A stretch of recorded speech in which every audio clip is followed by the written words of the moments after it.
Welcome back everyone. In this video, I'll show you how to access free Microsoft Word, Microsoft Excel, or Microsoft PowerPoint online.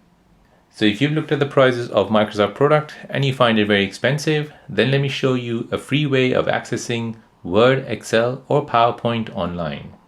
All you need is an Outlook account, which you can basically make it free online. So let me show you how you can do this. So first you want to go ahead and open up a web browser. Here you want to go to outlook.com.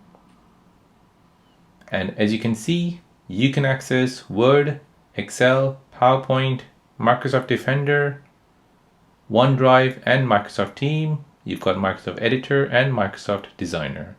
So let's go ahead and sign up for a free Outlook account. Go ahead and enter in a new username. Tap next. Now here you want to go ahead and think of a password. Tap next. Then you need to give yourself a name. So I'll put down the simple dad. And then you need to basically set your country and a date of birth. Go ahead and answer this question here just to prove that you're not a robot.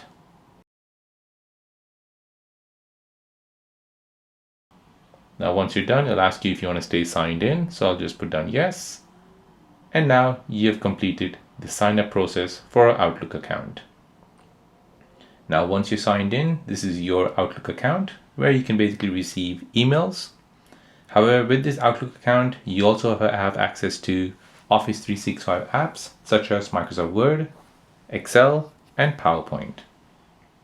So as you can see, I have opened up Microsoft Word. Now this is Excel, and that's PowerPoint.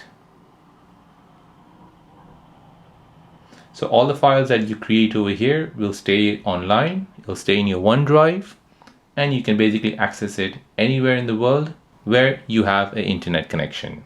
All you need to do is go to outlook.com on a web browser, access your account, and then you'll be able to access these apps and the files you create within the app. And there you go, that is how to access free Microsoft Word, Microsoft Excel, or Microsoft PowerPoint online on a browser. Now, if you're new on the channel and you want to find out more about your iPhone, your Android phone, or any other social media apps, then don't forget to subscribe to this channel. Hit the like button if you find this video useful. Thank you for watching and see you in the next one.